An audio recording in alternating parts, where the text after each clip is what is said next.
Bonjour à tous, c'est Lucie Pacro. Bienvenue sur le podcast Retour à l'instant T, le podcast qui met en lumière vos histoires les plus surprenantes.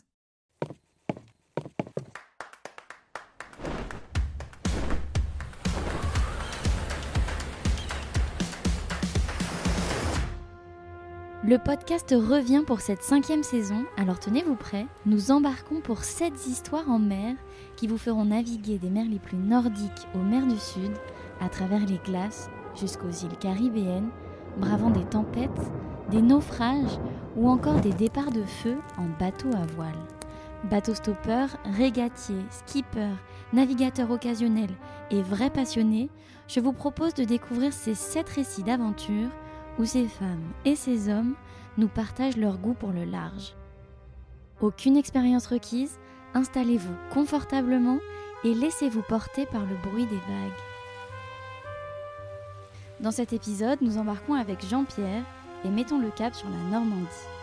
Ayant grandi en Argentine, près d'un port de Buenos Aires, Jean-Pierre rêve de prendre la mer. Ce rêve le suivra à chaque déménagement, de Madrid en Espagne à Évry en France. Impressionné par les récits des plus grands navigateurs, il se lance à son tour, écrivant sa propre histoire qui n'échappe pas à son lot d'imprévus. Je vais donner plein de détails. Parfait. Attends, mais JP, c'est Jean... Alors, c'est Jean-Pierre ou Juan Pedro, mais c'est Jean-Pierre Juan surtout. Pedro. Jean-Pierre. Moi, j'aime bien Jean-Pierre parce que les jeux français ils comprennent. Et Ok. même si ça fait vieux, mon prénom, genre, ça fait un mec. Genre, quand je dis Jean-Pierre Coutaillard, les mecs, ils te les voient rêver. Mais putain, mais ouais, je pensais que t'étais plus âgé. Quoi, mais bon, tu vois, j'aime bien. JP, Jean-Pierre. Non, je vais appeler Jean-Pierre. Allez, parfait. Salut Jean-Pierre. Salut. Je suis trop contente de te recevoir sur le podcast aujourd'hui. Merci de t'être déplacé pour me raconter cette histoire surprenante et ton instant T. Merci à toi de m'avoir reçu dans tes locaux. C'est toujours un plaisir de raconter et de partager mes aventures maritimes. Trop bien. Bah écoute, j'ai hâte que tu m'en dises plus. Est-ce que tu pourrais m'expliquer les premières fois où tu as découvert la mer, d'où est né un petit peu cet attrait pour l'eau et la navigation? Oui, alors, il faut savoir que moi, je suis né en Argentine, donc dans une famille de classe moyenne. Malheureusement, en Argentine, la voile, donc la course au large est inexistante. Et la voile, c'est très élitiste. Donc la voile, il n'y a que les familles très riches qui peuvent s'en offrir, même des cours comme l'achat d'un bateau. Et donc, moi, je suis né à Martinez, donc banlieue nord de Buenos Aires, juste à côté d'un port. Juste à côté d'un port, donc on habitait à 300-400 mètres du port. Donc, moi, j'y allais me promener avec ma famille, etc. Et j'ai toujours été attiré par les bateaux, la voile, mais surtout les bateaux en général. Mais j'ai jamais eu l'occasion d'en faire en Argentine. C'est quand j'ai déménagé, on a dû quitter en fait l'Argentine pour aller en Espagne à cause du souci économique, du climat économique avec El Corralito, donc la dette de l'État argentin. Il a commencé à prendre l'argent du peuple. Donc mon père a décidé de partir. On a été en Espagne. Et là en Espagne, on a déménagé à Madrid. Et c'est drôle parce que, moi, toujours attiré par les bateaux, mais encore à Madrid, on est au milieu de nulle part. Il y a juste des lacs et la mer la plus proche, ça doit être Valence à 4 heures. J'ai eu la chance d'habiter à côté d'un lac, un grand lac de montagne qui s'appelle El Atazar, dans la région nord-est de Madrid. Et il y avait un club de voile. Il y avait un club de voile et à mes 10 ans, je ne sais pas pourquoi, genre, il n'y a aucune raison. J'ai dit à mon père, je veux faire ça. Je veux faire de la voile. Donc, on y va pour s'inscrire. Et pile, quand on va s'inscrire, ils nous disent, on est désolé, monsieur, mais on doit fermer par faute d'adhérents. Et donc là, je me dis, bon, c'est pas grave, allez, on arrête la voile et je vais continuer. Je faisais du foot à l'époque, je faisais du basket, surtout parce que j'étais déjà grand. Moi, je fais 1m98 là. Mais quand j'étais petit, j'étais grand, allez, on va faire du basket, je vais être bon. Chose qui n'est pas du tout vraie. Mais en tout cas, j'ai dû attendre 2 ans après où mon père, il reçoit une offre d'emploi pour la France. Donc, il faut savoir qu'à cette époque-là aussi, le climat économique en Espagne est bien meilleur qu'en Argentine, mais ça reste quand même très fragile. Et il reçoit une proposition pour une entreprise française. et on décide de venir. Donc moi, je ne savais pas parler français, je ne savais rien. Donc on a déménagé en banlieue parisienne. Banlieue parisienne, donc voilà, loin de la mer aussi. Voilà, j'ai vraiment pas de chance, hein, loin de la mer. Et à ce moment-là, donc on habitait à Évry. Et à Évry même, il y a un club de voile. Mais il y a un lac à Évry? Non, il y a la Seine. Seine. Il y a la Seine. Alors, moi, je me suis dit, non, mais la Seine, c'est vraiment nul, etc. Ben, en fait, c'est vraiment un endroit incroyable pour apprendre. Surtout apprendre les variations du vent, les choses techniques, en fait. C'est beaucoup plus compliqué d'apprendre sur la Seine qu'en mer. Le seul problème de la Seine, c'est qu'il n'y a pas les vagues qui peuvent te créer, mais il y a fort courant, il y a du vent, il y a des variations. Et donc, c'est extrêmement intéressant. Mais moi, j'étais énervé parce que je voulais naviguer en mer. Je vais quand même m'inscrire. Et là, je commence un cursus de voile, Open Beak. Donc, c'est les petites optimistes avec un peu amélioré. Donc, je commence à naviguer dessus et je me sens tout de suite à l'aise. Et j'avais jamais fait de la voile. Je me rappelle, c'était mon premier cours, je me rappelle comme si c'était hier. L'instructeur vient me voir après le cours et il dit t'as déjà fait de la voile? Non, j'ai jamais fait de la voile. Ah ouais, tu te débrouilles bien et tout ça. Franchement, viens, toi, t'es le bienvenu ici. Donc j'y allais tous les samedis. Je me rappelle que toute la semaine, j'attendais que le samedi pour aller faire de la voile à Évry. Et chaque fois que je dis ça, c'est drôle parce qu'à Évry, tu t'entends tout sauf faire de la voile, quoi. C'est incroyable. Les années passent et je reste environ 4 ans, donc en faisant des petites régates au niveau du club, en laser, en 420, sur la Seine et sur un lac qui s'appelle, et ce lac en fait il m'a développé mon amour pour le milieu maritime, ça s'appelle le lac de la Forêt d'Orient. Donc le lac de la Forêt d'Orient, c'est un lac qui est vers Troyes, la ville de Troyes, donc à 2 heures d'Évry en voiture. Et en fait c'est très intéressant parce que c'était déjà plus grand. Même d'aller d'un bout à l'autre du lac, c'était déjà pour moi, waouh, c'était l'aventure. Et j'adorais ça, j'adorais ce côté aventure qu'on retrouve dans la mer, hein, bien sûr, quand on navigue. Parallèlement, j'ai commencé à lire. C'est là où le déclic est arrivé. Parce que j'ai commencé à lire, premier livre, c'est Joshua Slocum, c'est le premier homme à avoir fait le tour du monde avec escale. Je lis ces livres, je ferme le livre et je dis, mais c'est ça que je vais faire, moi. C'est vivre des aventures comme ça, naviguer, vivre des expériences incroyables. Et après, j'ai commencé à lire Bernard Moitessier, voilà, et plein de livres sur le Vendée Globe. Et ça a pris mon goût aussi pour la course. Donc moi, en fait, j'étais fixé sur l'aventure. Et en fait, je me suis dit, ouais, la course, en fait, ça peut être intéressant. Mais qu'est-ce qui se passe? J'avais 17 ans et là, mon père m'a dit, écoute, au bout d'un moment, naviguer c'est beau, mais fais tes études, quoi. Donc, j'ai dû arrêter la voile. J'arrête la voile au Club d'Évry pendant environ 4-5 ans, quand même. Donc, j'arrête totalement de faire de la voile. Mais t'étais hyper frustré, non? Alors, j'étais frustré, mais il faut savoir que je savais que les études, c'était un passage important pour moi. Je voulais juste en finir et après, je savais que j'avais carte blanche, je faisais ce que je voulais. Moi, je viens d'une famille très latine où dès que tu as fait tes études, après, je t'embête plus, tu fais ce que tu veux. Et en fait, moi, j'ai dit avec mon père, allez, on y va, on fait ça. Donc, j'ai fait une licence dans le tourisme. Et après, il ne faut pas abuser. Bac plus 3, je me suis dit, allez, c'est bon, Bac plus 3, allez, c'est bon, j'arrête là, on n'en parle plus. Et j'arrête, je finis mes études, Bac plus 3. Et alors, entre-temps, je n'avais pas totalement arrêté. J'avais continué à naviguer à droite, à gauche en Méditerranée pendant mes vacances. Mais je voulais aller plus haut. Je voulais aller plus haut et naviguer.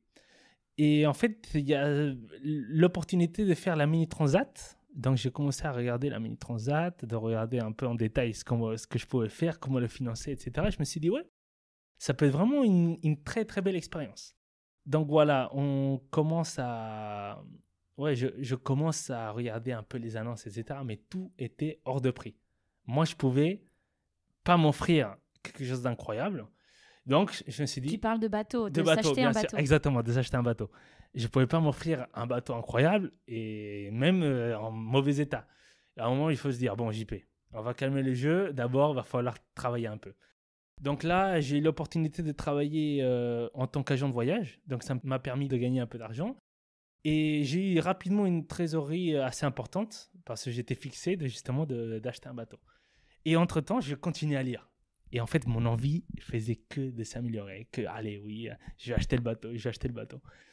Et on arrive le début du Covid, donc ça a été compliqué pour moi parce que je me suis retrouvé, moi, un rêveur comme moi qui a voyagé partout quand j'étais jeune.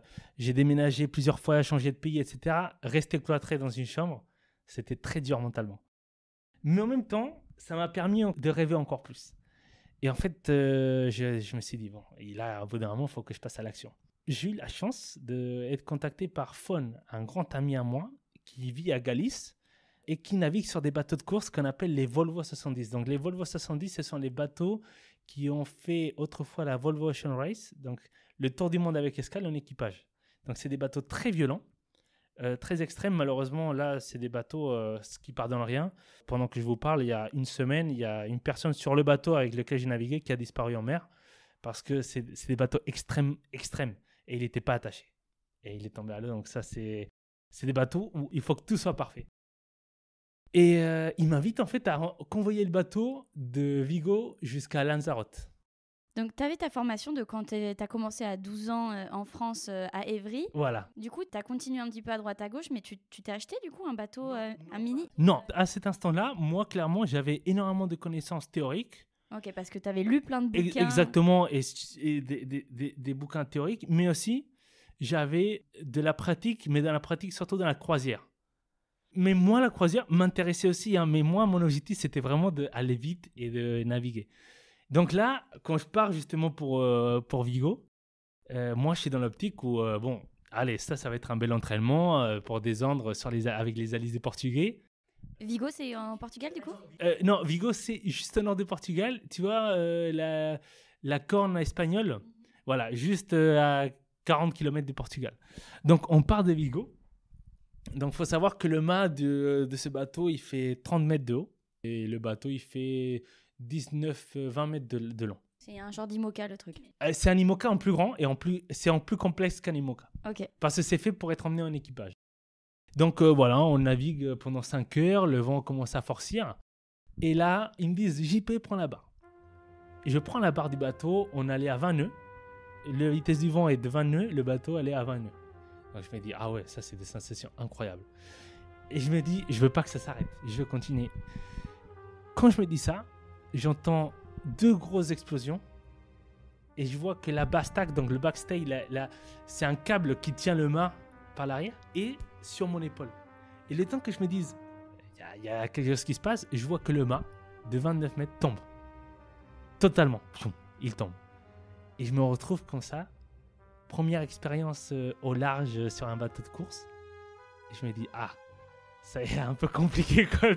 C'est un peu complexe. Donc, on réussit à ramener la voile à bord. Le vent commençait à forcir. Mais parce que le mât, il est tombé, il est passé, enfin, il a dû tomber hors du bateau?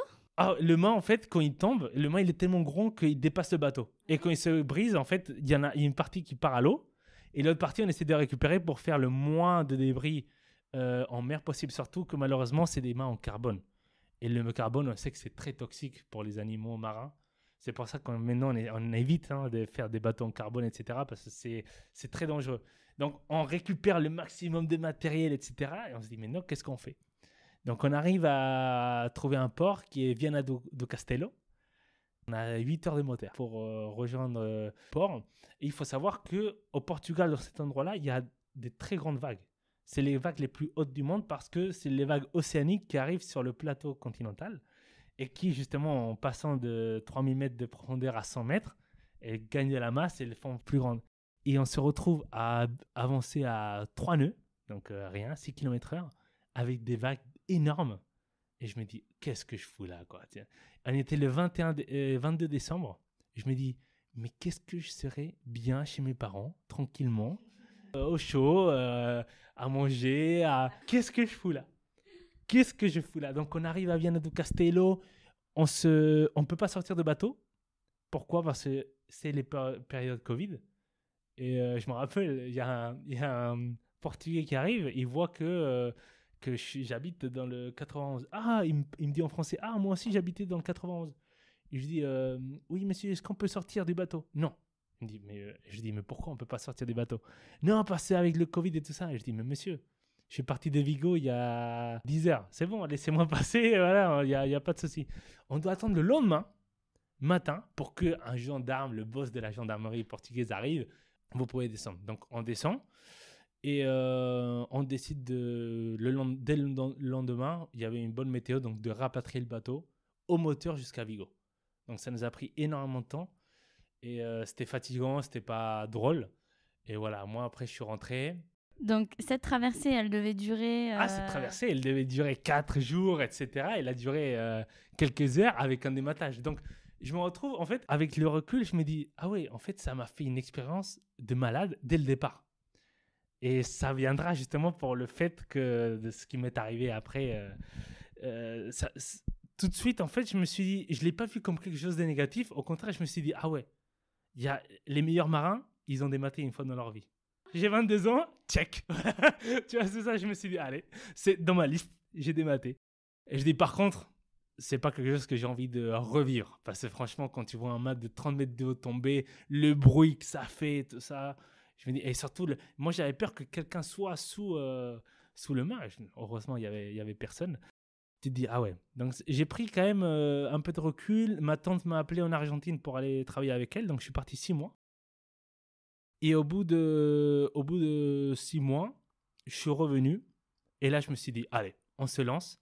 J'ai bien réfléchi. Je veux naviguer. Je veux naviguer et je veux réaliser mes rêves. Donc, j'achète un vieux Mini 650. Donc, j'arrive à faire un prêt un peu. Heureusement, la banquière, je pense qu'elle m'a fait... elle m'a fait un cadeau énorme. J'arrive à faire un prêt à la dernière minute. J'arrive à acheter le bateau. Et je change de travail, je deviens agent de voyage à Mandeville. Donc Mandeville, c'est dans la banlieue de Caen. Donc je déménage à Caen. Je commence à travailler en tant qu'agent de voyage et je faisais des travaux à droite à gauche. Sauf que moi, je pensais que j'allais naviguer. Énormément de temps, etc. Sauf que là, j'arrive à Caen. J'arrive en janvier. Bon, en février, la météo va se calmer, la météo va s'améliorer. Février, ça ne s'améliore pas. Il fait encore plus froid. Je me dis, mars, non plus. Avril, on commence à avoir des éclaircies et je dis, allez, en avril, on sort. Je prépare le bateau en avril. Rapidement, je casse le pied de main.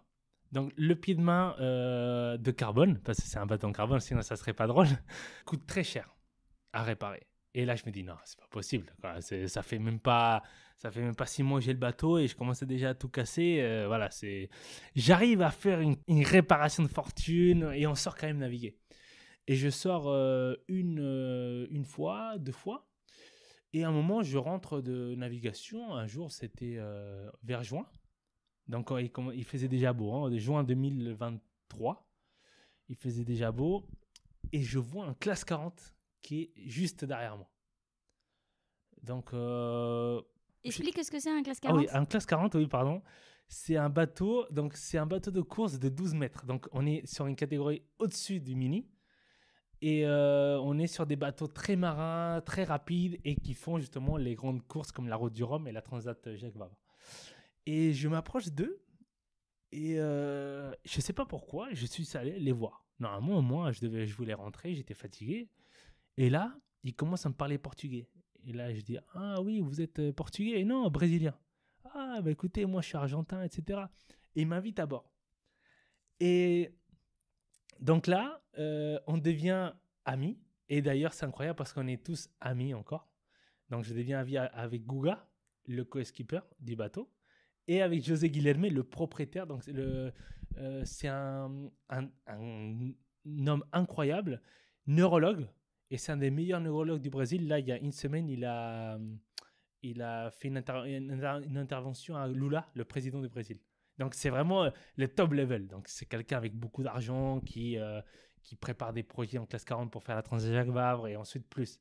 Et donc, moi, je garde leur contact. Et là, vu que mon bateau, il commençait à être un peu...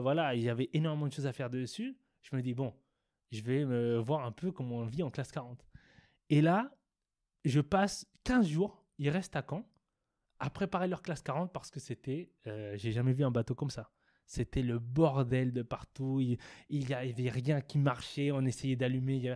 Mais c'était drôle parce que j'apprenais en fait. Ils étaient très sympas. Et surtout, Et surtout, je prenais du plaisir. Et j'avais pas... Moi, j'étais là pour apprendre. Ils le savaient très bien. Et en fait, les jours passent. Ils me disent, JP, on doit ramener le bateau au Sable d'Olonne pour les Sables Horta. Donc, c'est une course en double qui fait les Sables d'Olonne Horta aux Açores, aller-retour. Est-ce que tu peux le faire? Et là, je dis, oh non, mais vous savez, moi, je suis pas bon. Enfin, je suis pas bon pour naviguer, etc. Non, non, non, viens et tout ça. Je parle avec ma responsable parce que je travaillais toujours. Il me dit, non, tu vas pas. Parce que j'avais pas assez de vacances. Non. En fait, je me dis, ouais, c'est dommage. Mais d'un autre côté, c'est les lois du travail. Malheureusement, je peux pas faire. J'allais pas quitter mon emploi pour faire ce convoyage. Donc, il reste encore une semaine de plus et tout de suite après, ils partent. Et ils me disent, est-ce que tu veux faire la Rolex Facet Race avec nous? Donc, la Rolex, c'est une course, je ne sais pas si tu connais, c'est une des plus grandes courses au monde qui part de Cowes en Angleterre, qui va jusqu'au phare du Fastnet et qui revient et qui va à Cherbourg. Et c'est une course de 700 000. Je dis, mais carrément, comptez sur moi. Moi, je suis là pour justement engendrer de l'expérience. Et entre-temps, je continue à travailler sur des classes 40, etc. Voilà, je travaille même sur un IMOCA d'un Américain qui s'appelle Kurt. C'est quelqu'un d'assez fou parce qu'il habite dans le Colorado, en plein milieu du Colorado. Et il veut faire une course qui s'appelle la Global Solo Challenge Race. C'est de partir tout seul, faire le tour du monde comme le Vendée Globe, mais pour les amateurs. Sauf que j'arrive sur le bateau, il n'y connaît rien. Il ne sait même pas lâcher une écoute. Et là, je me dis, ah ouais, il y a du travail. Et je reste quelques temps avec lui, préparer le bateau. Et au final, il n'avait pas assez de budget, donc il retourne aux États-Unis. Et moi, de toute façon, je partais avec les Brésiliens. Donc, les Brésiliens, en fait, revenaient de Horta, donc pour la Leg 2, la seconde étape. Et on s'envoie des mails, hein, parce que c'est des bateaux qui sont connectés, on a Internet à bord. Moi, je peux regarder des documentaires, je peux regarder des séries, etc. J'ai tout à bord, avec Starlink, ça s'appelle. Donc, on était en train de parler par mail, et à un moment, plus de réponse. Je ne reçois plus de réponse de leur part pendant 6 heures, 7 heures. Et là, je me dis, ah. Je vais sur la cartographie du bateau. Donc, on était en juin 2023. Et je vois que le bateau il est totalement de travers. Il est à la route opposée qu'il devrait faire. Et là, je me dis, ah non, ça, j'ai envie de faire la facette, moi. Tu vois, je pense même pas à eux directement. Je dis, mince, moi, j'ai envie de faire la facette, je pourrais pas la faire. Et il m'envoie un mail, JP, on vient de taper une baleine. Il y a une voie d'eau incroyable. Il m'envoie une photo, c'est des images qui me font peur. La soute avant, totalement remplie d'eau. Les batteries sous l'eau. Et là, je me dis, ah non, là... donc là, ils essayent de voir pour abandonner le navire. Mais là, ils ont bien fait, ils ont calculé le poids. Et à un moment, ils se sont dit, quel est l'endroit le plus proche? Et c'était La Coruña, en Espagne. Donc, il faut savoir que quand ils ont tapé, malheureusement, cette pop baleine, hein, c'est un gros tabou. Moi, je le dis ouvertement, mais c'est un gros tabou dans la course au large. Pourquoi? Parce que la plupart des bateaux de course, quand ils tapent des ovnis qu'on appelle, ce n'est pas des containers. C'est vraiment malheureusement des animaux marins. Ça peut être des poissons-lunes, des baleines, etc. Donc, ça arrive souvent. Et parce que, en fait, les baleines ne les entendent pas. Quand elles dorment, on ne fait pas de bruit. Et on apparaît. Et malheureusement, voilà, on tape... ça arrive. Malheureusement, ça n'arrive pas tous les jours, mais... Enfin, heureusement, pardon, ça arrive pas tous les jours, mais ça arrive. Donc, ils arrivent à La Coruña, le bateau à moitié, donc le crash box avant, à moitié coulé. Ils arrivent. Ils sortent vite le bateau de l'eau et ils me disent, JP, c'est mort pour la Fastnet. Tu ne pourras pas naviguer. Et là, j'étais fatigué parce que moi, je les attendais au Sable d'Olonne.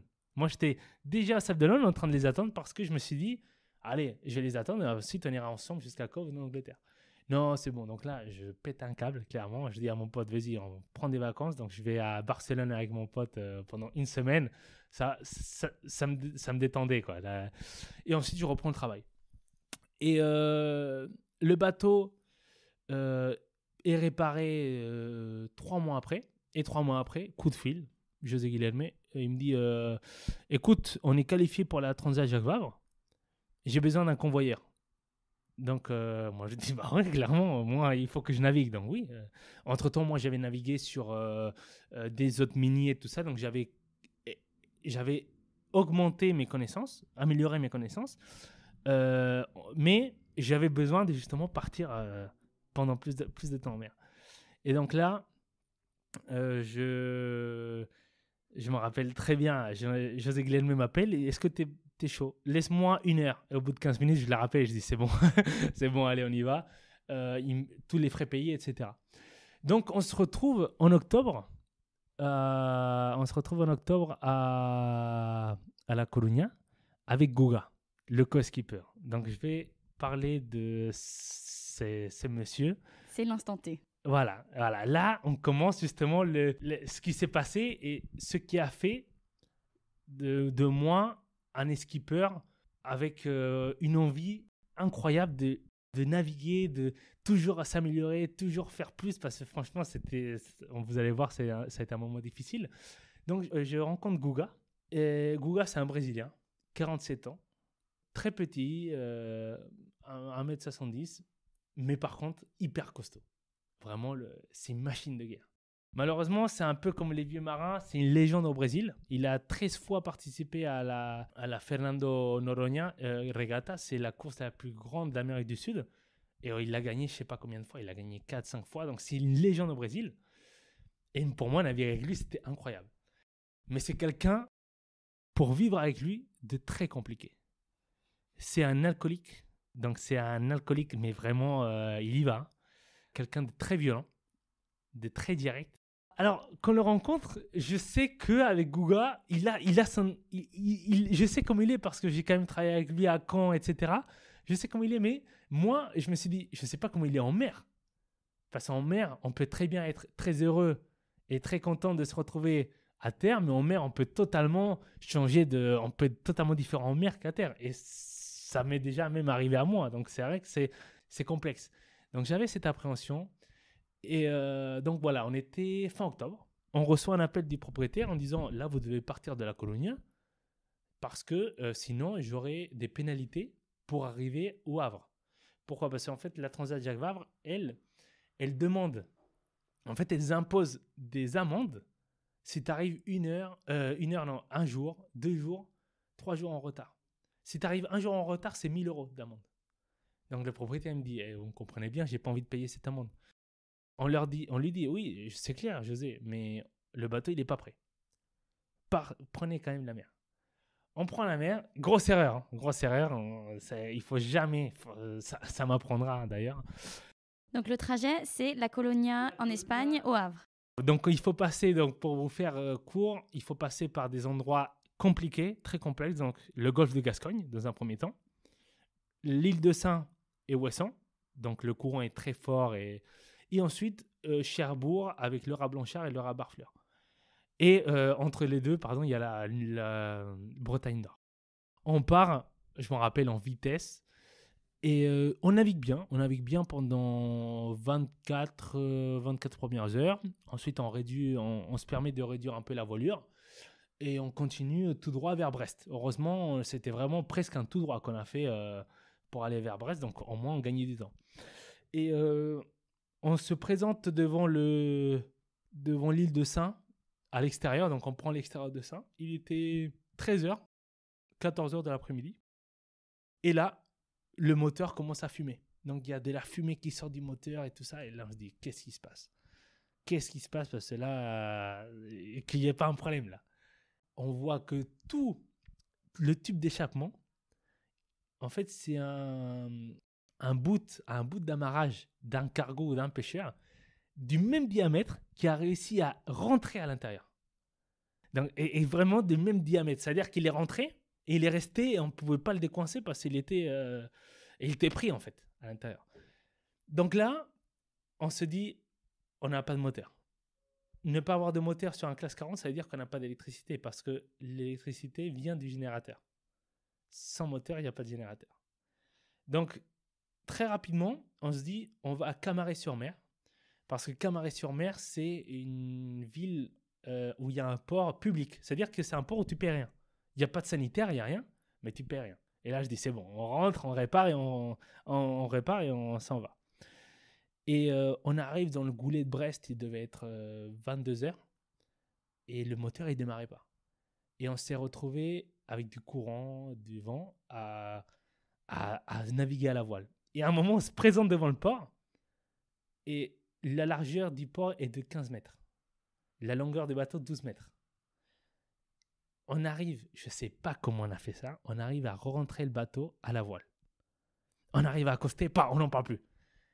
Là, on est fatigué, on est claqués tous les deux, on va dormir. Le lendemain, on voit un expert mécanique qui nous dit « va falloir lever le bateau sur la grue ». Et je dis « non, on n'a pas le temps, là, il faut qu'on parte, on est attendu au Havre dans 2 jours. Sinon, non, mais vous comprenez, etc. » Donc, au lieu de faire ça, on plonge et on voit un peu le problème qu'il y a. Et ce qui est bizarre, c'est qu'on plonge et on voit rien. Il n'y a rien. Le problème n'est plus là. On repart. Oui, on repart demain matin, parce que la météo était un peu mauvaise. Donc, on voit rien, on repart.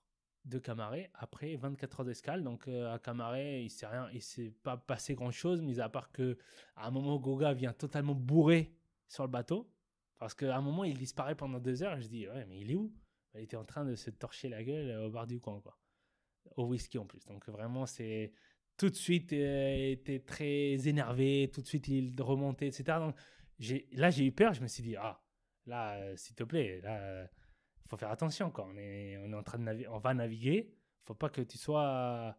Donc là, il me dit de partir cette nuit-là, quand il est totalement bourré. Je dis non, on va d'abord attendre demain matin, dès que tu seras mieux, et après, on partira. Et là, ce sont les débuts de problèmes. Parce que là, c'était des petits problèmes qui peuvent arriver à beaucoup de monde. Mais dès qu'on enlève en fait les bouts d'amarrage du bateau, j'ai l'impression qu'il va se passer quelque chose. Il nous reste 24 heures de bateau, 24 heures de navigation, mais il va se passer quelque chose. Et à un moment, on part devant le Goulet de Brest et on remonte au Ouessant. Donc Ouessant, et on commence à s'éloigner.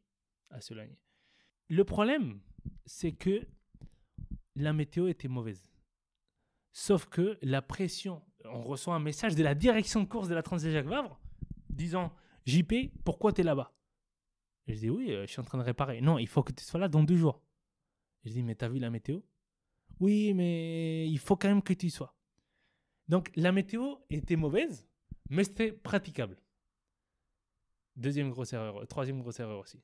Ça nous apprendra aussi dans un futur.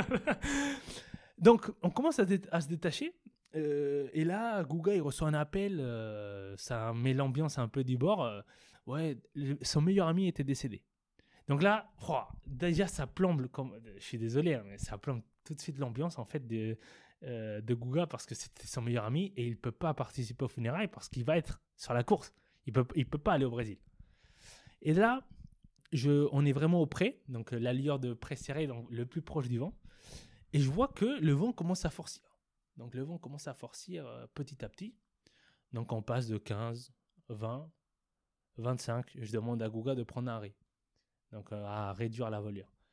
Et en fait, on voit que plus le temps passe et ça s'empire. Et là je me dis, attends, là les fichiers météo, ils disaient 25 nœuds max. 30. Là je dis, allez, on met le JD, donc on enlève ce qu'on appelle, c'est une voile intermédiaire. C'est entre les J1, donc le Solent, le grand phoque de vent. On décide de mettre l'intermédiaire où il y a beaucoup moins de toile, donc pour réduire un peu la tension en général. Donc on réduit, et en réduisant, la grande voile tombe totalement. Elle tombe totalement, mais le riz 3, en fait, le riz s'est cassé et la voile est tombée. Et là, je me dis, comment on va refaire pour remettre la voile avec 30 nœuds de vent ? Surtout que en Bretagne Nord, c'est connu parce que y a énormément de vagues cassantes. C'est la Manche. La Manche, c'est des vagues très courtes et très hautes. À cet instant-là, il y avait encore 3 mètres de vagues. Donc ça va, c'était gérable. On arrive à hisser la grande voile comme on peut, force de malade, etc. On était fatigués, mais on a réussi au bout de 30 minutes. Donc c'était encore il devait être midi, 13h. Donc on reprend route. Donc là, on faisait route directe vers le Rat Blanchard à Cherbourg.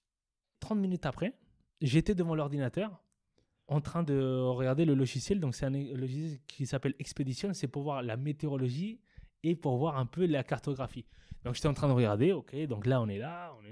Et à un moment, le bateau, il saute dans une vague. Google était à l'extérieur. Il pense que cette vague, elle faisait 6,50 m, 7 mètres. Je m'accroche parce que je sais que quand ça va retomber, il y aura quelque chose qui va... C'est pas normal. Et dès que le bateau se pose, l'ordinateur devant moi, il explose. Il explose, mais en petits morceaux. Il explose. Et là, je me dis, ça commence à être dangereux. Pourquoi ? Parce que j'ai quand même des GPS de secours.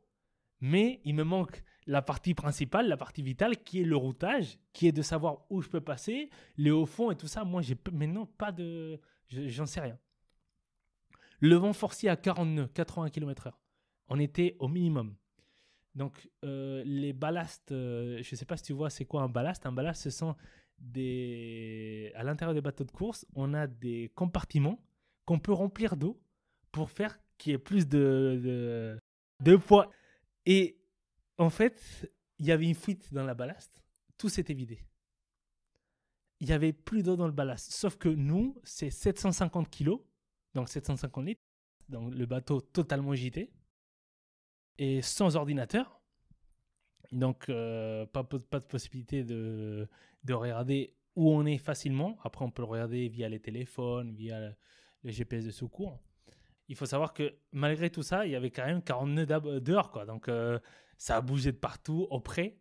Parce que surtout, moi, ce que je vais dire aux gens qui connaissent pas trop la voile, c'est que 40 nœuds, ça reste 80 km/h.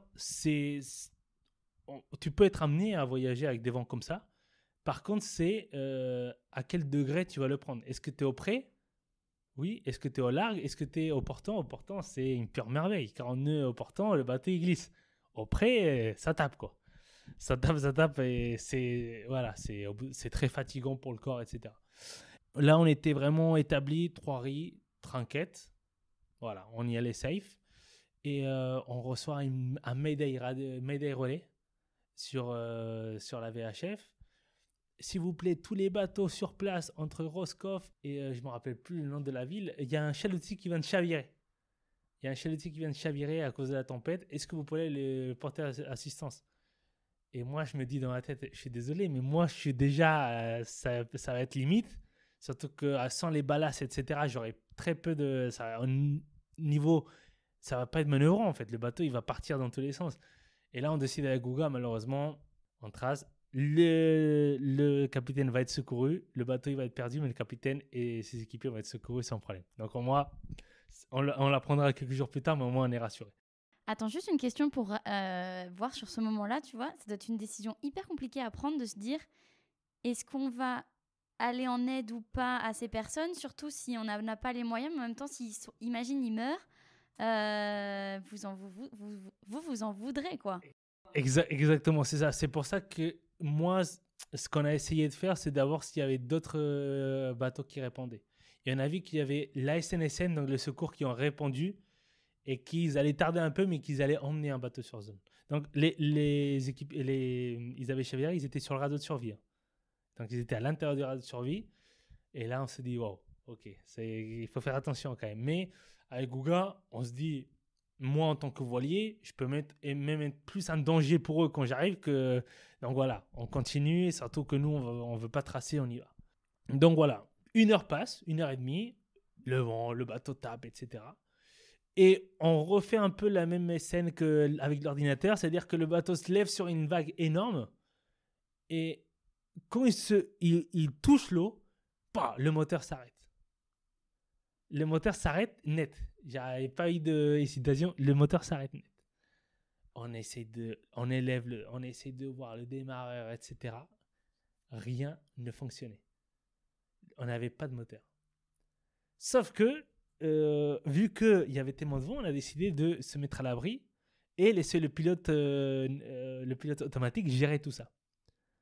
Sauf que le pilote automatique consomme beaucoup d'énergie. Et on se dit, dans 2 heures, ça va être à plat. Dans 2 heures, blackout. Au même moment, on voit que le mode vent du bateau arrête de fonctionner. Donc, on doit être au mode compas. La différence, c'est qu'au mode vent, avec le pilote automatique peut prendre les variations. Alors qu'en mode compas, toi tu leur dis, tu dis au bateau va au 180 et le bateau il va à 180. Il prend pas en compte des variations, si ça donne, si ça refuse. Et là, tu te dis, oh, ça va être compliqué. Mais on tient, on va essayer de démarrer le moteur. On voit la jauge qui descend. Et là, on se dit, non, c'est pas possible. On va être en blackout. Et effectivement, 2 heures après, ouais, il était 20h. Boum, tout s'arrête sur le bateau. Et on renaît toujours sur 42, au près, sans ballast, sans GPS, sans électricité. On n'avait même pas assez d'électricité pour mettre les feux de navigation. Donc, dites, on n'avait même pas de feu, rien. Et là, justement, j'ai eu peur. Là, je me suis dit, JP, là, tu es en train de te mettre dans une mise qui peut te coûter très cher, très très cher. Donc, on arrive à avancer quand même, plus bien que mal. Et au bout d'un moment, le pilote automatique, quelques minutes avant le blackout, il s'arrête parce que c'est lui qui prend le plus de conso. Et on doit malheureusement naviguer en manuel, à la main. Donc, on relaie de un par un, etc. Donc, le vent, cette nuit-là, on s'en rappelle. Et Guga s'en rappelle tous les jours. Enfin, tous les jours, il a un nouveau ami à qui raconter cette histoire parce qu'il faut savoir que Guga, il a fait 2 tours du monde déjà. Et quand tu lui parles de cette nuit-là, c'était pour lui la pire nuit de sa vie. Parce que franchement, c'était risqué. Ce qui s'est passé, c'est qu'on n'a pas fait de nav. On arrivait sur le DST, donc l'endroit de séparation des trafics maritimes, des conquets, donc un des plus utilisés au monde. On n'avait pas d'AIS, donc on n'avait pas de radar, ils ne savaient pas où on était. On était un bateau fantôme. Et je me rappelle parce qu'en pleine nuit, il était 3 heures du matin. Et j'entends des cris de Guga. JP, viens sur le pont tout de suite. Putain, viens sur le pont. Et là, je dis, qu'est-ce qui se passe? On n'avait pas vu parce qu'il était sous le vent, il était caché par le génois et la grande voile. Et vu que le bateau, il était pas ballasté, il était énormément sur la tranche. Et là, je vois un cargo à 200 mètres de moi. Un cargo, mais les gros porte-conteneurs. Et tu te dis, non, là, c'est la fin, quoi. 200 mètres en mer, c'est que dalle. Tu entends les bruits du moteur. Et ils ne te voient pas. Ils ne savent pas que tu es là. Parce que tu ne vois rien. Et ils ont juste dû ralentir parce qu'il y a un moment, c'est à la disposition de séparation de trafic, c'est un peu la tour de contrôle. Donc, ils disent, allez, ralentis, etc. Donc, lui, on l'avait vu qu'il passait. Sauf qu'à un moment, il a dû s'arrêter pile sur le bateau. Et avec la dérive, en fait, ça cachait. Et à un moment, le Guga, il a commencé à entendre des bruits. Et heureusement qu'il a vu le feu avant du bateau. Il se dit, il y a quelque chose là. Et là, vite, on choque les voiles, on abat en grand et on passe derrière le bateau. Et là, on se dit, hey Guga, faut faire quelque chose là parce qu'on va s'en prendre une. Donc là, on avait tellement dévié en manuel qu'on était plus proche de l'Angleterre que de la France. Donc on se dit, ok, on va en Angleterre. Sauf que pour tout ce qui est réparation, l'Angleterre, c'est déjà plus cher. Et la France, moi, je connais les chantiers, je savais où on pouvait aller. Donc, à un moment, avec Guga, on prend cette décision, on se dit, on vire et on va à Cherbourg. Donc là je ne veux même pas entendre parler du Havre. Le Havre, c'est à côté de Cherbourg, mais pour l'instant, on va à Cherbourg et on sécurise le bateau. On vire, on fait des quarts, etc. Voilà, le temps passe comme on peut, on souffre avec... mais on se rend compte que l'être humain, quand même, voilà, il va pas mourir de suite, hein, il va pas mourir de peur, etc. Il va tout faire justement pour rester lucide. Et c'est ça qui va être intéressant. Donc, on arrive, on se rapproche des îles Guernesey, donc on voit Sainte-Anne, voilà, on le voit, les lumières. Et on se dit, bon, bah, on est proche de Guernesey. Sors ton téléphone. Parce qu'on n'avait plus de GPS de secours, bien sûr. Tu vas me croire que j'avais plus de batterie sur mon téléphone et on pouvait pas recharger les batteries parce que j'avais pas. Donc là, on se retrouve totalement à l'aveugle à naviguer dans une zone qu'on connaît pas trop et dans une des zones les plus dangereuses d'Europe. Pourquoi? Parce que là, on allait tout droit sur le Raz Blanchard. Le Raz Blanchard, c'est, pour les connaisseurs, ceux qui vont m'écouter, ils connaissent, c'est l'endroit où il y a le plus de courants en Europe et un des plus violents au monde. Il peut y avoir des courants de 16 nœuds. Hein. 16 nœuds, c'est 20 km. Ah oui, non, c'est En moyenne, c'est 6 nœuds, 8 nœuds, des choses comme ça. Donc, on arrive, heureusement, le matin.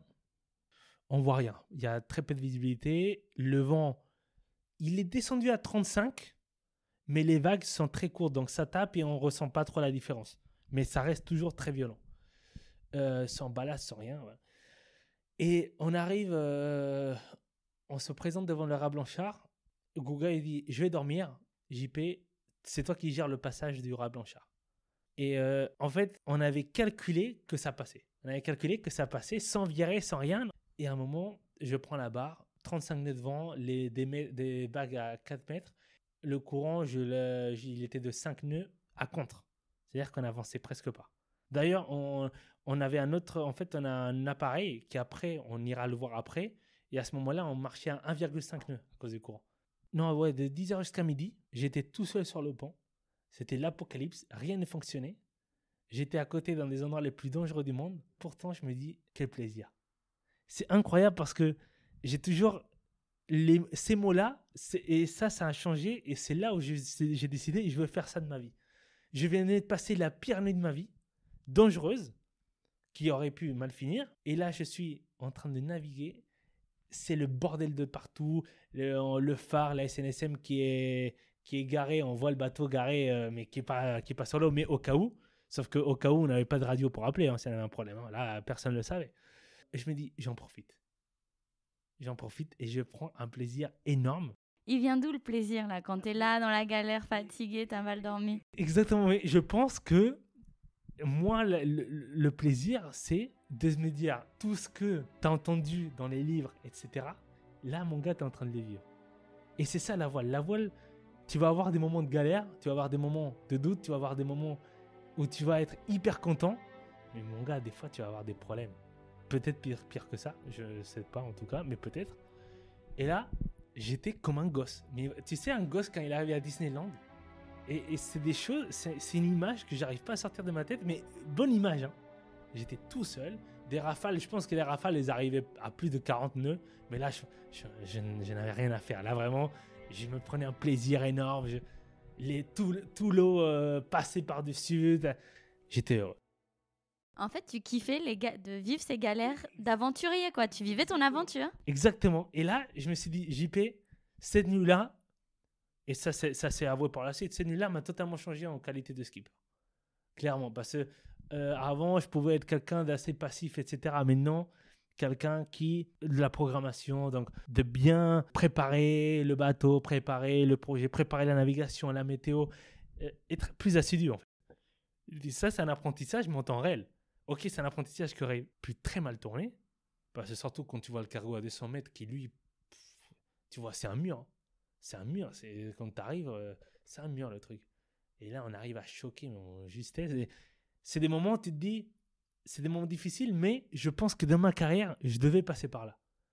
Et c'est incroyable, et je remercie, parce que je passe au début de ma carrière, et j'ai déjà, en fait, un CV, entre guillemets, hein, mais j'ai déjà des expériences que beaucoup qui ont déjà traversé l'Atlantique ou 2 fois, 3 fois n'ont pas. Et je me dis, ah ouais, là franchement JP, c'est top. Sauf que dans mon plaisir, il y a toujours quelque chose qui se passe. On se rapproche et le courant nous porte vers la côte. On n'avait pas de moteur, on n'avait rien. À un moment, je dis, Gouga, il faut virer. Ouais, t'inquiète, mais ça passe. Gouga, il faut virer. 15 minutes, j'étais là. Gouga, on va taper. Et à un moment, je décide d'enclencher le virement tout seul. Et lui, il arrive vite et on vire parce que sinon, on allait taper les rochers. Donc, on fait 1 heure de navigation et on fait du louvoyage, ce qu'on appelle. Donc, on remonte au vent au large de la Normandie. Et on se présente devant Cherbourg. Je ne sais pas pourquoi, je sais pas comment. Il y a un Zodiac qui nous attend. Il y a un Zodiac et là, c'est incroyable. On rentre à Cherbourg. Il y a un Zodiac qui est là. Oui, il y a le propriétaire du bateau qui a appelé. Ah, je dis, ça c'est bien. Voilà, je pense que vous avez besoin d'assistance. Voilà, on va au port, etc. Ça m'a fait rire parce que on ferle toutes les voiles, voilà, on range tout. On range tout à peu près parce qu'on était fatigué. Et là, j'ai retenu ça. Ça fait combien de jours vous êtes en mer? Et quand je dis, ça fait un peu plus de 24 heures qu'on est parti de Camaret, ils rigolent, quoi. On avait l'impression que ça faisait un mois qu'on était en mer, de toute la fatigue, du stress, etc. Après, ils rigolaient avec nous. Donc là, heureusement, le skipper principal arrive. Et je dis, le skipper propriétaire du bateau, je dis, José, va falloir réparer ton bateau pour repartir. Donc là, vu qu'on était tout proche du Havre, eux, ils sont repartis le lendemain matin, eux, pour faire l'arrivée. Et moi, j'ai pris le camion de l'équipe et je suis allé jusqu'au Havre. Où là, je me rappelle cette nuit, il était 1h du matin, on arrivait au Havre, à la maison, on avait loué pour préparer la Transat Jacques Vabre. Je suis sous la douche et là, je me dis, oh, j'ai envie d'être en mer, quoi. Et là, je dis, JP, t'es un malade. Je me suis dit, JP, t'es un malade parce que, voilà, repose-toi, j'ai envie d'être en mer. Et voilà, ça fait partie un peu de l'histoire que je voulais raconter. Ensuite, pour la Transat, eux, ils arrivent le lendemain midi. Voilà, c'était juste à côté. Ils avaient mis que 4 heures ou 5 heures à naviguer. Parce que c'est vraiment proche, hein, Cherbourg, Le Havre. Et on prépare le bateau. Là, on a de la malchance jusqu'au bout parce qu'on sort naviguer pour tester une voile et on pète l'inverseur du bateau, du moteur. Et là, on se dit, on va jamais trouver ça. Et on arrive à le trouver le samedi. Et on arrive à finir la préparation du bateau le samedi à 23h. Et le départ, c'était le lendemain matin. Et donc là, j'étais KO, mais les skippers aussi, ils étaient KO parce qu'ils ont travaillé aussi. Et eux, ils ont parti pour la Transat Jacques Vabre. Ils sont arrivés dans les temps 26 jours après. Ils sont arrivés en Martinique. Waouh. Et t'aurais kiffé faire, toi? Bah justement, là, je suis en train de préparer mon projet 2025 et là, je suis en discussion avec un skipper qui, éventuellement, me prendrait en tant que co-skipper sur la Jacques Vabre. Donc là, c'est justement en discussion, recherche de sponsors et tout ça. Mais c'est un objectif que j'ai clairement, ça et la route du Rhum aussi.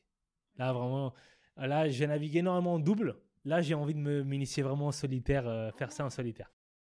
Là, vraiment, j'ai vécu des choses incroyables en double. Je vais vivre cette année parce que j'ai prévu de faire pas mal de courses dans le calendrier méditerranéen de classe 40 avec ce skipper-là. Donc, justement, on a juste les derniers budgets. Dès que les dernières réunions aussi, dès qu'il a son OK, moi, je prépare tout ça. Et si ça se passe bien, Transat Jacques Vabre, pourquoi pas, ça serait top. Et d'ailleurs, tu es invité au village. Si ok, trop cool. Si tu veux. Et pour finir l'histoire, moi, je travaille toujours avec les Brésiliens. Et d'ailleurs, je suis équipier de secours parce que là, ils partent sur le Tour du Monde, Globe 40, donc Tour du Monde en classe 40 avec escale. Donc, je vais faire la Fastnet cette année avec eux, normalement. Donc, la course qu'on n'a pas pu faire normalement, on va la faire cette année. Et ensuite, je vais partir sur la première étape du Tour du Monde. Et après, ils sont deux. Et ils sont deux Brésiliens, donc le propriétaire José Guilherme et un autre skipper, Guga, lui, il est dans d'autres... Guga, là, il est en train de traverser l'Atlantique à cet instant-là. Il emmène un gros catamaran aux Bahamas, là, depuis La Rochelle. Et on a parlé même aujourd'hui, je lui avais dit que je allais lui raconter l'histoire et rigoler. De toute façon, 2025, dès que j'aurai finalisé tout mon projet, ça sera sur mes réseaux sociaux, donc vous pourrez voir un peu mon projet pour l'année prochaine. Bah, si tu veux donner ton réseau social. Ouais, alors moi, je suis plus sur Instagram, donc c'est JP en solitario, donc en espagnol, en solitaire. Donc vous allez me trouver sur Instagram sans problème. Trop donc, bien. voilà. C'est chouette. Et du coup, là, tu vas te lancer en solo. Pourquoi solo? Parce que c'est bon, t'as envie de découvrir, passer à un stade un peu supérieur. En fait, pour moi, clairement, le but ultime pour moi d'un skipper, c'est faire le tour du monde à la voile. Ok, ça c'est le goal. Et ça, c'est exactement, ça c'est l'Everest. Ça c'est l'Everest. Je suis très loin de l'Everest encore. Pour l'instant, je ne veux pas me prendre non plus la tête. Voilà, je veux naviguer, je veux me faire plaisir aussi. Je suis loin de l'Everest, mais je veux y arriver. Et j'ai envie de particulièrement faire le tour du monde tout seul. Donc là, moi, ce qui m'intéresserait, au lieu de faire une course comme le Vendée Globe, etc., qui sont très élitistes, avec des budgets pharaoniques, là, tu vois la différence entre le premier et le dernier. Il va y avoir plus d'un mois d'écart. Premier, cette nuit-là, il va passer le Cap Horn, donc la dernière porte des mers du Sud, et le dernier, il est toujours sous l'Australie, même avant. Ouais, donc là, il y a énormément de différence. C'est trop de budget pour essayer de faire quelque chose. Donc moi, il y a un record qui m'intéresse. Moi, c'est un record, c'est le Tour du Monde en classe 40, sans escale. Donc il est de 137 jours.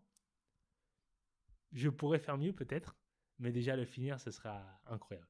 Mais ça, c'est un peu l'objectif pour surtout le long terme. Là, cette année, je vais me consacrer sur le double. Mais là, dès 2026, on va se mettre. Trop bien, trop bien. Bah, on te le souhaite, ce serait trop chouette de te suivre dans cette aventure. Ah, bien que plaisir. Et du coup, une petite dernière question pour finir le podcast. Une question que je demande à tous les invités de cette série. Pourquoi, à ton avis, tu aimes autant naviguer et prendre la mer ? Ça, c'est une bonne question que je me suis posée beaucoup de fois, hein, vraiment, parce que justement, dans les moments difficiles, comme dans les... Parce qu'il y en a eu cette année, des moments difficiles, etc., que je ne raconterai pas, parce que sinon, on mettrait énormément de temps. Dans les moments difficiles, comme dans les meilleurs moments, qu'est-ce que ça me fait ? Pourquoi j'aime autant naviguer ? Et en fait, moi, je suis quelqu'un d'assez sociable, etc., mais la mer me donne une paix que je ne peux pas trouver ailleurs. Et même en pleine tempête, il y a la paix. Et c'est ça qui est... c'est même drôle, quoi. Parce que c'est un endroit où tu es ébloui par la beauté de la nature. Tu vois, la nature, elle est à brut. Et surtout, ce qui m'intéresse le plus, c'est qu'un skipper en mer, il est tout nu. Il se voit face à lui-même. Il n'y a pas d'échappatoire. C'est toi contre tes soucis, tes problèmes,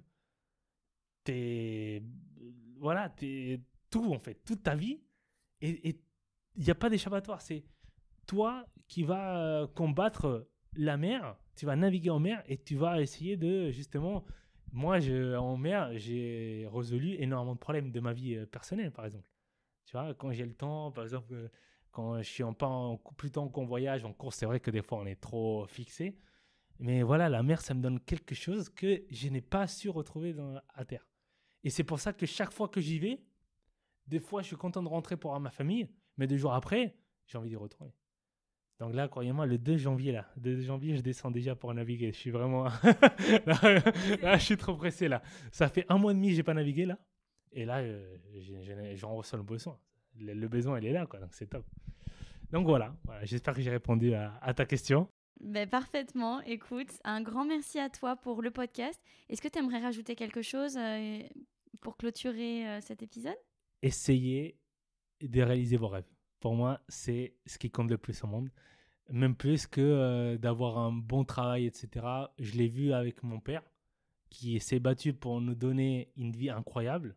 Il l'a eu. Mais par contre, je le vois qu'il manque ce côté de rêve, ce côté... Et moi, au contraire, moi, je me dis, je vais prendre plus de risques, je vais vivre des rêves parce que j'aurai des choses à raconter plus tard.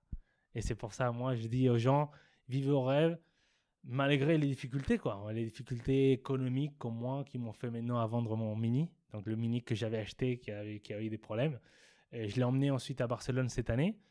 Et après, voilà, j'ai décidé de le vendre pour justement consacrer à la classe 40 en tant que co-skipper. Mais voilà, malgré les mauvais moments, les mauvaises choses, on réussit toujours à se relancer. Donc voilà. Trop bien. Et ben, un grand merci à toi. C'était génial de te recevoir sur le podcast. J'espère que ça en inspirera quelques-uns à se lancer ou à aller naviguer sur la Seine, peut-être. C'est ça, exactement, des futurs grands champions. Et ben, écoute, bon vent à toi. Merci. Ciao.